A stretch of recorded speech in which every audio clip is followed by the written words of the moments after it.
And welcome to another episode of The Focal Thought. My guest today is Kumu Ramsay Taum. How are you, Kumu Ramsay Taum? I'm doing well, Croydon. Thank you.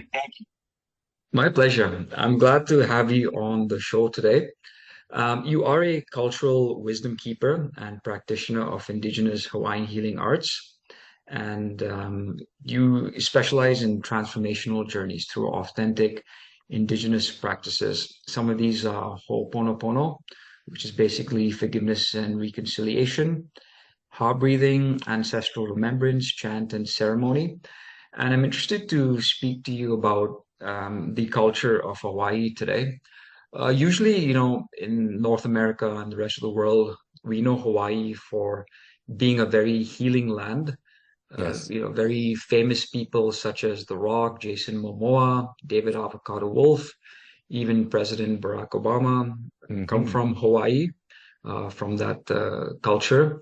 It is one of the states of the United States, and I believe it's probably I think the third wealthiest state, if I'm not mistaken. And the average life expectancy is, at least 80 years. Again, that comes from the healing, fertile land that you have there. Hawaii is, one of the central, I think, the main islands of the archipelago islands, right? Which is a collection of Hmm. islands. And we know Yes. traditionally for, the luau, the hula, the ukulele guitar, Hawaiian songs and traditions. Um, and one thing I was really impressed with was the central cultural values of Hawaii are peace, love, and compassion. And I Yes. firmly think, values is something everyone has to integrate into themselves because it all starts with values. From your values, you get your purpose, then you get your destiny. And, if you have peace, love, and compassion, you really can't go wrong. So I was wondering if you could start off with that, just speaking about the basic Well, Hawaiian values you have. thank you for that introduction and for framing the place and our relationship with the place as it's reflected in those values. The three values you mentioned, but here in Hawaii, we uh, like to say that they are all part of or expressions of an overarching value, as well as a virtue called aloha. That's the critical piece, is that it is directly connected to who we are because of where we are. We come from this place. It's relational rather than what I would say transactional. You don't do this to get a specific result as in an accounting process. If I give you this, you give me that. It's reciprocal from the standpoint of knowing that we do give to receive and never forget to give back when we do. But it isn't with the intention that I'm keeping track, isn't an accounting practice, but it is more the idea of accountability and an interrelated relationship, not an independent one, which is very important to understand. You mentioned the archipelago of Hawaii being in the Pacific, uh, and a culture that the individuals that you named, who we would like to think are ambassadors of this principle of aloha through their actions, through their work, and the things that they do and how they behave.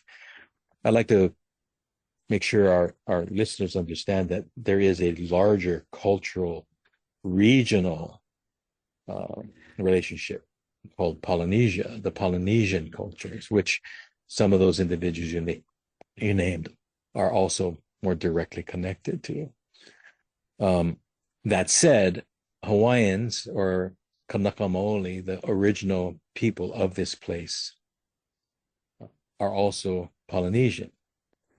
And it is that Polynesian and ultimately the Hawaiian culture that evolved here uh, that many people are experiencing now, uh, even if it's in a limited way through our entertainment um, practices, like the luau that you mentioned, which is kind of like a dinner show, utilizing cultural dances and music and things for entertainment purposes. Where at one point in time, those dances and wasn't done for entertainment, but they're done for spiritual, relational, um, communing with nature. much more religious, if you would. So that's what most people know about Hawaii today because of coming here, visiting and or seeing how it's displayed um, on television and movies and things like that. But there's a deeper understanding and a deeper connection to this principle of aloha, which leads to peace, harmony, etc. So I hope that answers your question. Long answer I to don't a know. short question. It's a really good foundation because you have to do these things in order to achieve peace, harmony, compassion, right? You have to do the activities that embody those principles to get the result of those principles. I mean, you Yeah, speak of and if I may, I think it's important to note that the way some people define peace, however, is different than what I think we're talking about or how we perceive it. Some will say that peace is the absence of war. Well, when there is war or the absence of war, there can still be disharmony. Like you and I are having a peaceful conversation, but as we do this, there are those that are suffering injustices in the world. There are people that are suffering hunger, violence, and all those kinds of things. So that being global peace, that's not necessarily happening because there's an imbalance going on. There isn't harmony going on. So I'd like to suggest that there are ingredients such as balance and harmony, rhythm, that then add up to this thing called peace, which is a a product of numerous things coming together, as I think aloha is as well. So I just want to make that clear because people will come here and maybe even using statistics like the one you just shared about the health conditions and because of the relationship to the place, that the realities are the native people of this place are at the top of all of the wrong lists. In other words, we are the least healthy of the people that now call Hawaii their home. Many who are the product of settlement over 120 years or more. We also have people that are moving here to Hawaii in the retirement age to live out the rest of their lives because they've achieved levels of health and financial capacity. So they get added to the statistics. So therefore, we look like we have an aging population, but the original population is a minority in that. And so those settler statistics begin to affect the statistics that everyone hears about. So it's often difficult living and being in a community that, for all intents and purposes, is still suffering from displacement as well as the illegal overthrow of the kingdom in 1893 and the continued occupation by the United States. So the rest of the world doesn't see that. They don't understand those things. So when we talk about peace, yes, peace, but for whom and under what conditions? So I just think it's important to note that so that if people are hearing this for the first time, they can go ahead and research it and understand that when they're coming to Hawaii, despite that it is referred to as the 50th state, they are coming to a colonized or, an occupied nation that continues to do what it can to maintain its health and its relationship to the land, which is quickly being separated from them through numerous mechanisms. And so I don't mean to be a wet blanket at the party, but it's important that people understand that the perception through marketing is very different than the reality that, as you mentioned earlier, the indigenous, native, Aboriginal community of Hawaii is experiencing. No, definitely. I mean, there's peace of mind, and you're speaking towards political peace, right? Which is important. Political peace, I think that's important. Spiritual peace. I think it comes down to things such as, which everyone wants. It has less to do with ethnicity and it has to do with the human condition, human rights. So I don't think anyone regardless of who they may be, want something that someone else has because of how different they are, but really because of how similar we are. And I think that's the case for Native Hawaiians, Native Americans, and others who have been disenfranchised at some point in time, um, but are still prevailing because they are living by a certain set of values and principles, which oddly enough, the non-native world is now seeing has value for them. And they too now are trying to engage in that by learning the culture, learning the dances, learning the medicinal practices, as we see going on with plant medicines and things like that. So oddly enough, the thing that makes us different as indigenous or native people, the ways that we are and the way we are being, has attracted those who are not from that group because they see the value in that, which I think is what we would like people to understand, is that the human condition is the human condition when we can put aside the politics and we can put aside the economics, which tends to drive our relationships. And this is where the principle of aloha comes in. So these values that you speak of, so growing Yeah. up in a traditional Hawaiian family, are these values, are they something that are bestowed through stories, or through lectures, or is it through behavior? What's it like growing up with a, Hawaiian Interesting. family? And That's because you're getting these from your elders, right? Are they sort of passed down through yeah, rituals and yeah, cultural ways, or? yeah. That's a good observation. You know, in we say the pedagogy, and the way we learn. I'll draw from some of our what we call olelo noeau. These are proverbs or terms of recognition of ways of being. There's one that speaks to about learning, which says ikanana no ike in our language and utterance of sound and spirit. Ikanana means to observe, to watch, to pay attention, to be discerning. Ikanana no ike. Ike is wisdom, knowledge, or awareness, but more so wisdom. So ikanana no ike, it basically translates as we learn by observing, by seeing. Now, in order to observe and to really get what you're seeing, we also have to say ho'olohe. It means to listen with your eyes as well as listen with your entire being. But it's difficult to listen when you're engaged in talking. So the next term would be pa'akawaha. Close your mouth, keep your mouth closed. Allow the sounds, allow the sights to inform you and educate you. Be inspired by those things rather than your own voice, which quiets that information, just becomes noise. So in the pedagogy, the way we learn, the way we experience is through observation, by being present, by being engaged. We say ikahanaka ike. We learn by doing.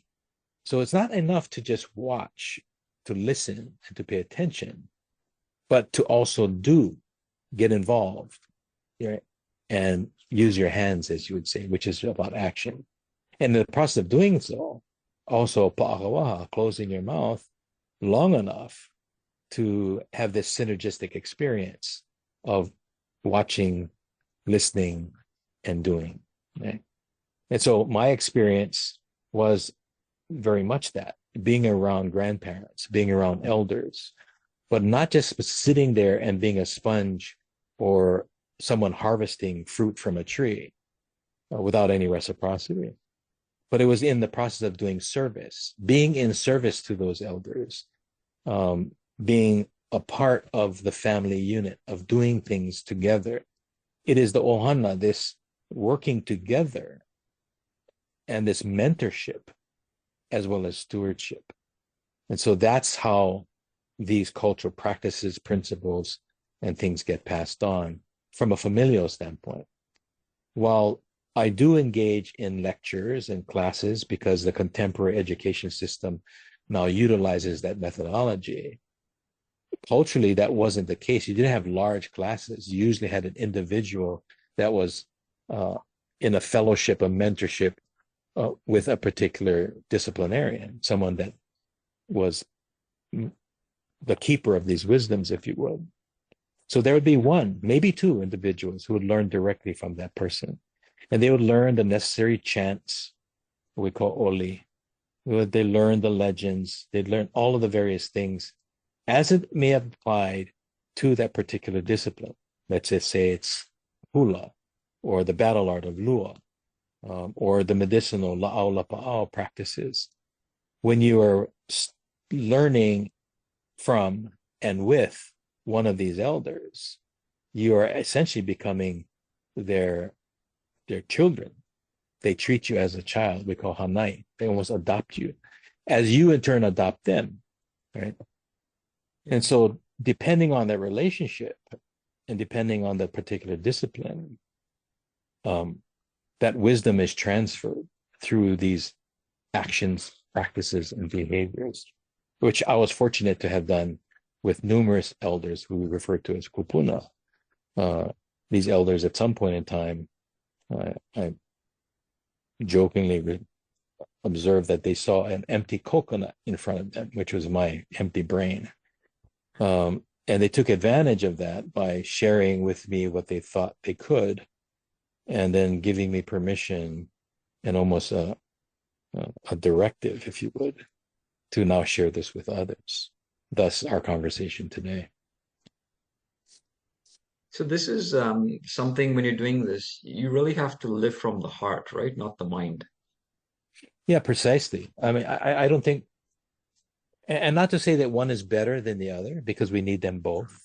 Yeah. But I think we live in a world that tends to subscribe to mind over matter as a hierarchy, right? And we tend to be very hierarchical in our systems in a society rather than more integrative. So consequently, we subscribe to the principle, I think, therefore I am, right? That's the very European mechanistic approach to beingness. Whereas the island worldview, if I would, versus a continental worldview is about relationships. So the premise would be, I belong, therefore I am. I exist because of my belonging, not because of my thoughts. I can think a number of things, but if I am not in service to the world around me, to the community I'm in, to nature, then I'm really in disservice, and therefore I'm a disservice to myself. That's a very cognitive way of looking at it. To your point, the heart is understanding a feeling, a relationship, and memory, right? Which some would say comes from thoughts, but they're embedded in who we are, our DNA, our physicality. It's embedded in the trees around us. It's embedded in the land. It's in the air. And I'm a receiver of that and a contributor of that. So what I give to it, I receive from it. If I take too much from it without reciprocal relationship and putting back, then ultimately there's less for it to give to me and for me to learn from. So there's a reciprocity agreement that's built into this principle of aloha and learning. So head and heart must work together, but we live in a time where we give a lot of credence to what we think rather than how we feel, and connecting those two things.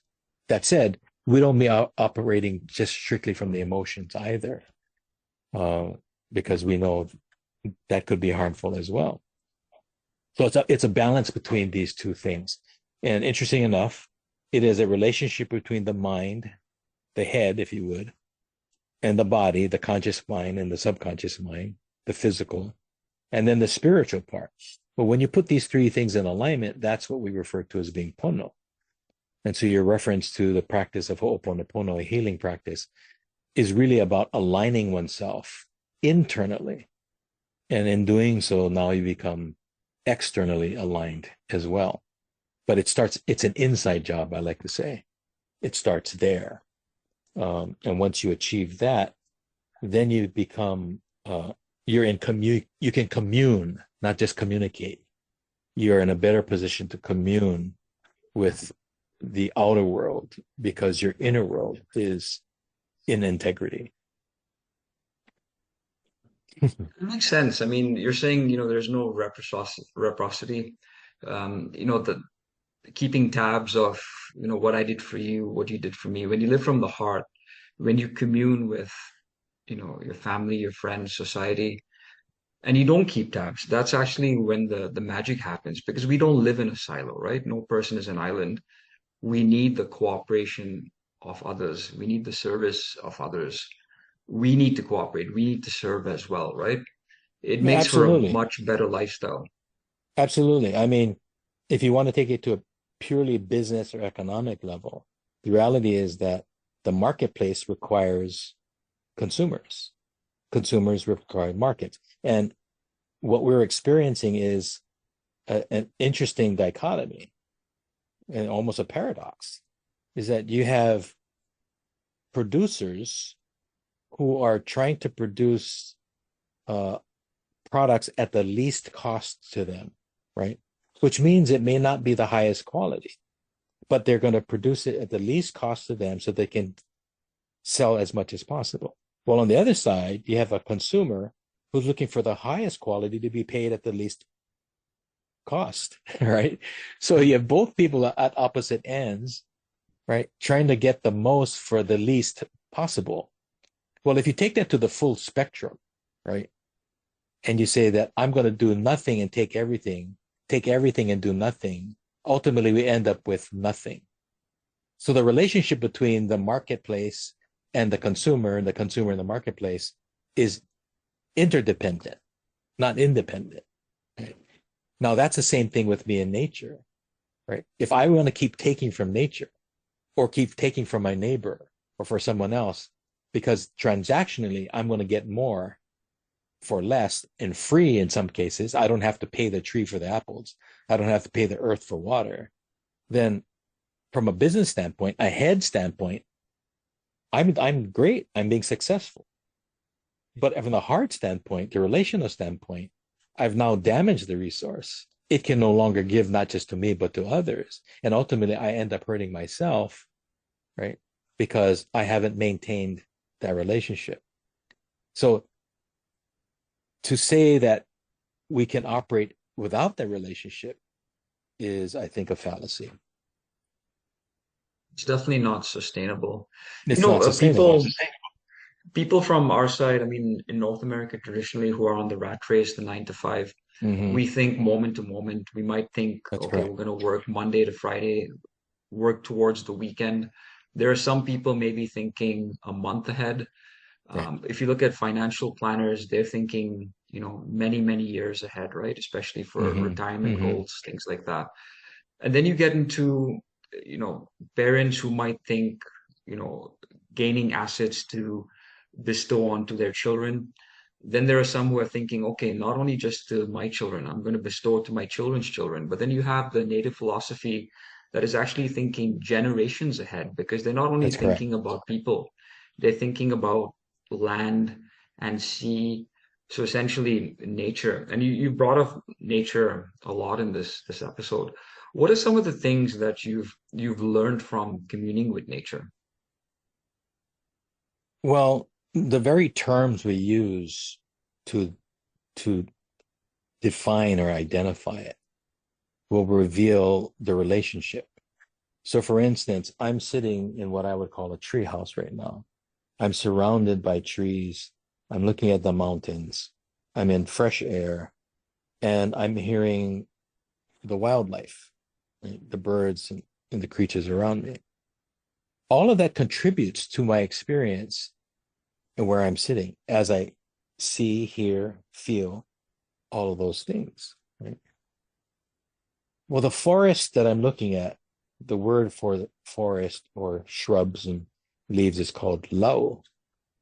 Lau is a derivative of a language terms called la, o, and elements of ah and u. These are the vowel sounds, the spiritual sounds.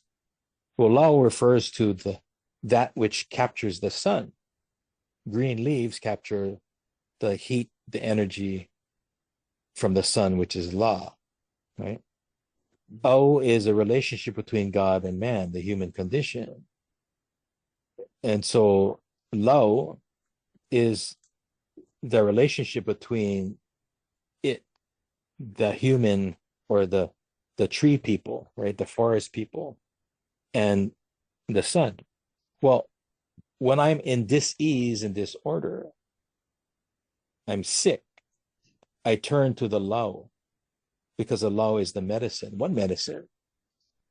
The medicine that comes from the sun, which I can't process by standing in the sun because I don't have the the ability to process the sun that way. I'm not green. I'm not a leaf. Yeah. But the sun's energy that I need to give me back life. And how do I know that? Because I look around this world and there's all that is. All that is green is being fed by the sun. Yes, by the rain and the water and the soil. But fundamentally, the energy it's receiving is from the sun, which is the same energy that you and I require. We get that, however, through the foods that we consume, through nutrition. And so the original medicine, the original nutrition came from the earth, came from nature, came from this forest and or the forest or the place that others come from. So whoever you are a product of your food, your relationship to your place and your food. So there can be no separation between me and nature because if I'm going to be healthy and I'm going to be in alignment, it's because I'm taking it literally within me at some point in time.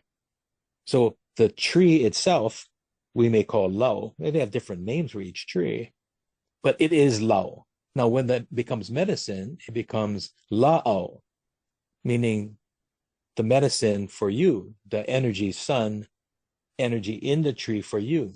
So the Lao is the provider of Lao, sun energy for you, which is AU, me, the individual that is connected to the divine, right? So Yeah. their spiritual relationship is acknowledged in the very name, Lao, La'au, Lapa'au, which is now the medicinal practitioner, right? The person that Pa captures and delivers the energy from that leaf that it is now received and put into your body to bring back physical balance, peace, and harmony. So back full circle, you see. So just the language itself, acknowledging what this is in front of me as a being, as a family member, not a resource, but a relative. And when we treat our relatives well, they treat us well. This is the familial relationship that I'm talking about. So to refer to nature as something outside physically, but outside of us, ignores the fact that we are inside of it, that we live in nature and with nature. For those of us that have the luxury to do that these days, for many that don't live in barren cities of concrete and steel, you have to find ways of getting into nature, even if it means bringing nature into your house through a potted plant. So uh, that may be a long way to explain it, but that's how we relate to nature in that way, is acknowledging that we are an extension of that, and it is an extension of us. And so whatever we do to it, we do to ourselves.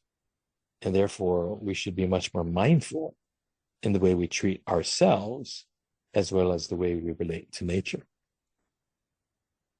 No, it's very true. I mean, like you're saying, we are not separate from nature. We are born of nature. And you can just see the way humans are engineered, our flesh, our That's blood, correct. everything, the air we breathe, the food we need. If we came from outside as aliens onto Earth, I'm not sure if that's possible in a sense because our bodies, they can only exist on Earth, right? Yeah. Yeah. It's meant to exist on this planet. The moment you get into space, space is a vacuum, you'll perish, the body will perish. It's not meant to live Yeah. in the condition of natural space, Yeah. but it Yeah. is meant to live in the condition of, Right. Theoretically.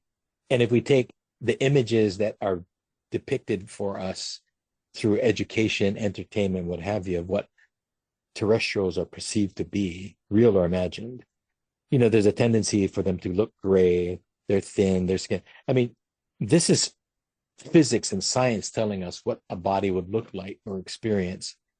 All right. That if you're in a place where uh, gravity is different, and we know that it is, at least that's been our experience, then bone density is going to be different. Our own space travelers, astronauts, after coming back from several orbits around the planet, being in weightlessness, they have difficulty. They have bone density changes in their systems because our body requires certain gravity in order for blood to flow, for bones to support, all those kinds of things. So once again, relational to our particular place. And we're seeing that all around us. So to ignore that, what is self-evident, to your point, skin, bone, liquid, we're just elements, you know.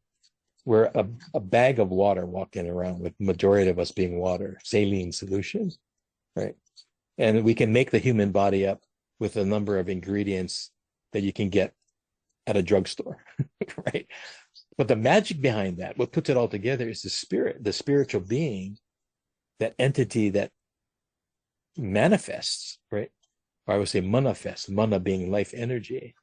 That's what manifests the human condition, that we are spiritual beings inside of a physical vehicle that is a direct product of the world around it.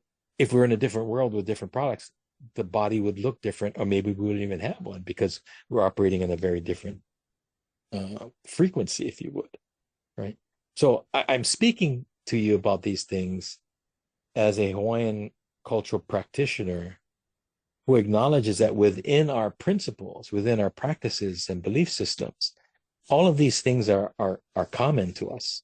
We may use different languages or different words to describe them, but my kupuna, my ancestors and my teachers, they're all very clear. They're very connected to this, what is now becoming our new reality for many of us in today's world.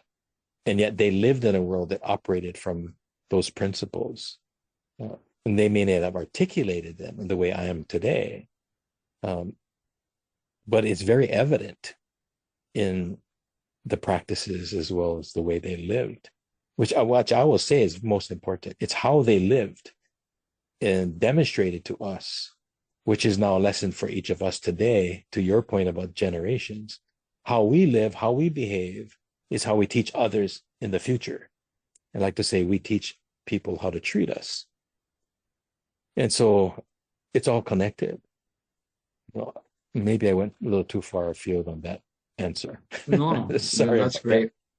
I really appreciate your time today, and I hope people after listening to this will try to get more information on, the cultural embodiment that you have over there, because it seems that you're keeping intact that which is the essence of where we came from. And we're humans at the end of the day. No matter how far Exactly. ahead technology gets, we're spiritual beings in a human body. If people want to learn more about your work, where's the best Hmm. place for them to go to, please? Well, there is a Facebook page, a Kumu Ramsay Taum, Yeah. where they can find offerings and things. But there's my webpage, leiofthepacific.com, LEI of the Pacific.com.